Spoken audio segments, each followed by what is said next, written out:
Hello everyone. तो आप सभी के मन में ये क्वेश्चन होगा या फिर आप सभी को काफ़ी सारे लोग ये बोल रहे होंगे कि एआई अभी आपको सीखना चाहिए, आपको अभी एसएपी नहीं सीखना चाहिए, एसएपी का मार्केट अभी डाउन हो रहा है या फिर एसएपी का मार्केट आगे चल के डाउन हो जाएगा क्योंकि एआई आ गया है और एआई आपका जॉब लेने वाला है। करेक्ट?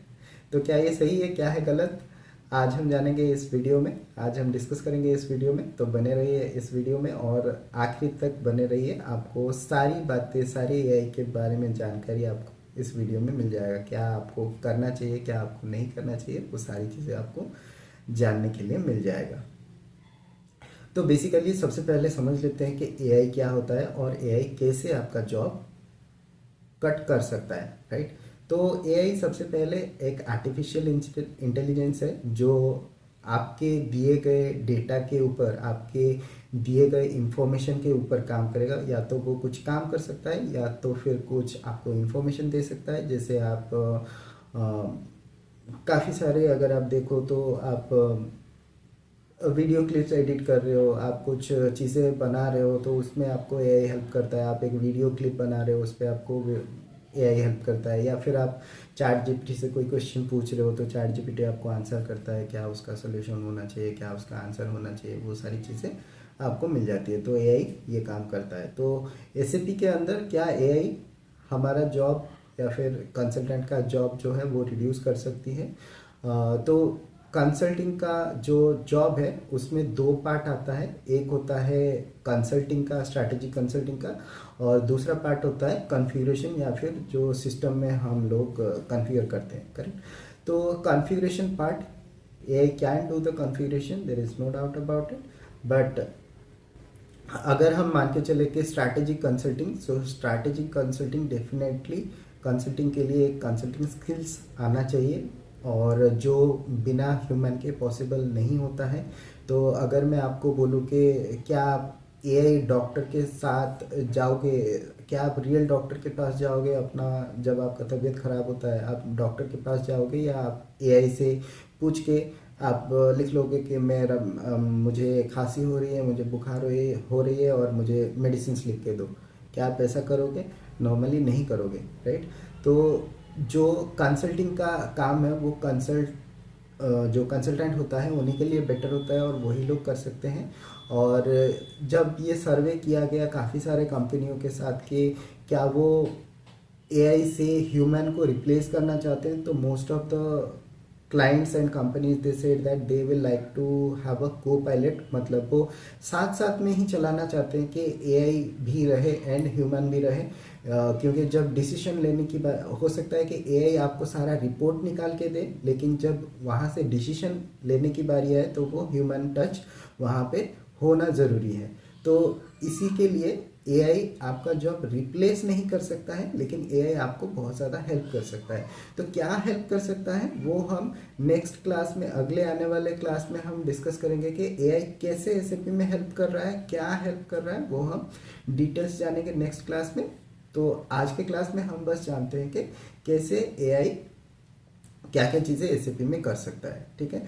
तो अगर हम एसएपी और एआई की बात को देखें तो SAP is already introduce AI in the SAP S/4HANA। ठीक है? तो वहाँ पे काफ़ी सारे KPI टूल्स हैं जिसपे हम रियल टाइम में काफ़ी सारे डेटा जो है उसको मॉनिटर कर सकते हैं। जैसे पहले आप सिर्फ रिपोर्ट निकालते थे। राइट? पहले आप क्या करते थे, कितना परचेज ऑर्डर बनाया है, कितना उसमें कंज्यूम हुआ है, वो सारा निकालते थे। लेकिन अभी S/4HANA में काफ़ी सारे KPI टूल्स आ गए हैं जहाँ से आपको आपको रियल टाइम रिपोर्ट मिलता है। और वो भी सपोज आप उसको, उसका एक चैट पैटर्न देखना चाहें, उसका एक टैबुलर पैटर्न देखना चाहें, उसका पैटर्न समझना चाहें, तो वो सारी चीज़ें अभी अवेलेबल है इन द केपीआई टूल्स। मतलब जो केपीआई का ऐप रहेगा उसमें काफ़ी सारा चीज़ ऐड किया गया है। तो आप अगर चाहो देखने के लिए तो आप जाके ऐसे मतलब जो फ्यूरी ऐप है, फ्यूरी से जाके आप चेक कर सकते हो। काफ़ी सारे केपीआई का जो ऐप है वहाँ पे दिया गया है। हो सकता है कि हम आने वाले क्लास में काफ़ी सारे जो जो केपीआई के ऐप से रिलेटेड टू परचेजिंग, उसके ऊपर हम डिस्कस करें। ठीक है? तो ये हो गया आपका रेगुलर। एंड देन तो मोस्टली हम अगर मान के चले कि एआई क्या होता है, तो एआई एक ऑटोमेशन होता है, करेक्ट। तो एआई एक ऑटोमेशन होता है जहाँ पे आप मैनुअली काफ़ी सारे चीज़ कर रहे हो, उसके बदले में आप एआई को कुछ पूछते हो, तो एआई बैकग्राउंड में जाके उसके पास जितना सारा डेटा है, जो उसका इंफॉर्मेशन बेस है, वहाँ से आप जाके एक या तो कुछ इंफॉर्मेशन निकाल के देता है, या तो आपको एक काम करके देता है। तो अगर हम एसएपी का माने, तो एसएपी में क्या क्या चीज़ें ऑटोमेशन हो सकता है। जैसे एसएपी में काफ़ी सारी चीज़ें ऑलरेडी ऑटोमेटेड है, वहाँ पे ऑटोमेशन की और ऑटोमेशन आप नहीं कर सकते हो, राइट। क्योंकि काफ़ी सारे टाइम में मैंने जिन असाइनमेंट्स पे या फिर जिन क्लाइंट्स के साथ मैंने काम किया है, काफ़ी सारे टाइम ये आता है कि क्लाइंट का रिक्वायरमेंट रहता है कि नहीं, हमको यहाँ पे थोड़ा सा ऑटोमेशन बनाना है, एसएपी के अंदर ऑटोमेशन बनाना है। वहाँ पे मुझे पता है, क्योंकि क्या होता है कि 3-4 अलग अलग सॉफ्टवेयर रहता है। एसएपी जो है वो पूरा, हम मान के चलते हैं कि एसएपी थोड़ा सा एडवांस है, वहाँ पे काफ़ी सारी चीज़ ऑटोमेटेड हुए हैं, लेकिन बाकी सारे सिस्टम में ऑटोमेशन नहीं हुआ है। तो काफ़ी सारे टाइम में क्या होता है, क्लाइंट बोलता है कि नहीं, मुझे सारे अक्रॉस द ऐप्स में, मुझे अक्रॉस द एप्लीकेशन में मुझे चाहिए ऑटोमेशन। तो जब वहाँ पे हम बना के लाते हैं कि क्या डेटा हम उसको ऑटोमेट कर सकते हैं, तो आखिर में ये निकल के आता है कि एसएपी ऑलरेडी उसके ऊपर काम कर रहा है, या फिर एसएपी के पास उसका ऑलरेडी सोल्यूशन है, राइट। तो जैसे आप मान के चले कि परचेज रिक्विजिशन से परचेज ऑर्डर आप कन्वर्ट करते हो, ठीक है, उसको आप कन्वर्ट करा सकते हो बैकग्राउंड जॉब के थ्रू में, वो ऑलरेडी ऑटोमेटेड है, आपका ह्यूमन एफर्ट लगता नहीं है वहाँ पे, राइट। अगर वहाँ पे आप ह्यूमन बिठा के अगर 1-to-1 purchase order, purchase requisition अगर वहाँ पे आप बनाते रहो, ह्यूमन को चेक करने के लिए दो, तो वो बहुत ज़्यादा टाइम लगता है। वो ऑलरेडी ऑटोमेटेड है, आप सिस्टम में बना के रखो, उसका जो पैरामीटर्स है उसको बना के रखो, वो ऑटोमेटिक आपका काम कर देगा, करेक्ट। तो ये सारी चीज़ें रहता है ऑटोमेशन ऑलरेडी एसएपी के अंदर। और जो दूसरा चीज़ है वो ये है कि तो बेसिकली ये रहता है कि अगर आपको, और जहाँ पे एआई की ज़रूरत है, जहाँ पे ऑटोमेशन की ज़रूरत है, एसएपी ऑलरेडी उसके ऊपर काम कर रहा है।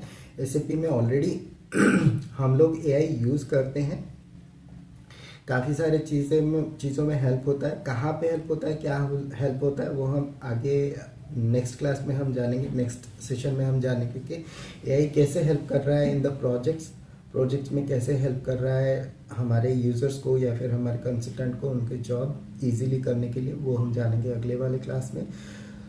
लेकिन जहाँ पे ऑटोमेशन की ज़रूरत है, वहाँ पे एसएपी अपना काम कर रहा है। SAP is introducing the automation and they are introducing the AI over there. So आपको वरी करने की ज़रूरत नहीं है। एंड नॉर्मली आपको क्या चाहिए, आपको एआई को अडॉप्ट करना चाहिए। एसएपी का यूजेबिलिटी आपको पता रहना चाहिए, आप कैसे उसको यूज़ कर सकते हो, कैसे उसका हेल्प लेके आप अपना काम जल्दी से कर सकते हो, तो वो सारी चीज़ें आपको आना चाहिए, राइट।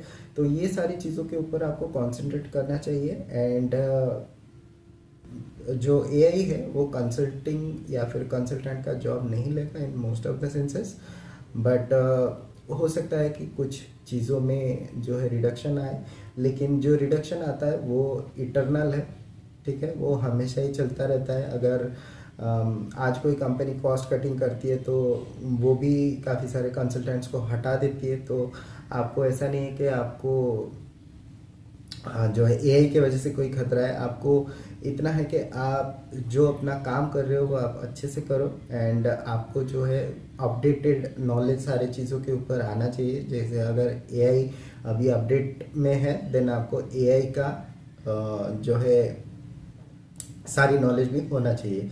तो अगर आप वैसा अपडेटेड रहोगे, then there is no issue that AI will take your job, ठीक है। तो बेसिकली आज का ये आउटकम है कि एसएपी कभी भी आपकी जॉब को रिप्लेस नहीं करेगा, लेकिन आपको एआई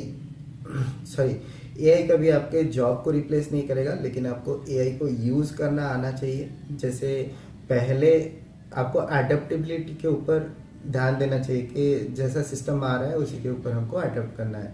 क्योंकि काफ़ी सारे टाइम पहले क्या हुआ था, जब माइक्रोसॉफ्ट में ऑफिस का टूल आया था, काफ़ी सारी चीज़ें उससे पहले रजिस्टर में मेंटेन होते थे, करेक्ट। और उसके बाद क्या हुआ, सारे लोग बोले कि नहीं, हमको ऑनलाइन डेटा जो है उसको मेंटेन करके रखना है। तो उस टाइम में काफ़ी सारे लोग अडोप्टेबिलिटी से पीछे हट गए कि नहीं, हमको ये सारा चीज़ नहीं करना है, तो वहाँ पे उन लोगों का जो है जॉब में इशू आएगा। तो आपको अडॉप्ट करना है, आपको सीखना है क्या क्या चीज़ें हैं, कैसे कर सकते हैं।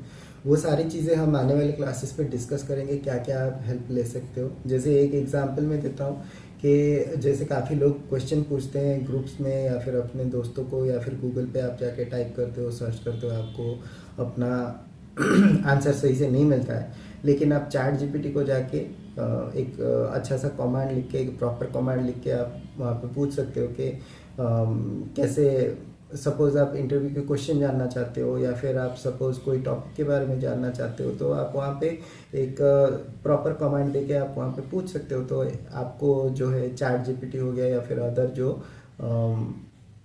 हाँ एआई के टूल्स है वो आपको बहुत ज़्यादा हेल्प कर देंगे। तो आप ये लर्न करते करते करते करते आप सीखोगे। हो सकता है कि पहली बार या फिर दूसरी बार, पांचवी बार, 10वीं बार में आप सही से कमांड नहीं दे पा रहे हो, लेकिन आगे चल के जब आप इसको यूज़ करोगे, 4 महीने 6 महीने के लिए यूज़ कर रहे हो, फिर आपको आ जाएगा अच्छे से वहाँ पे क्या पूछना है, कैसे पूछना है, वो सारा चीज़ आपको मिल जाएगा।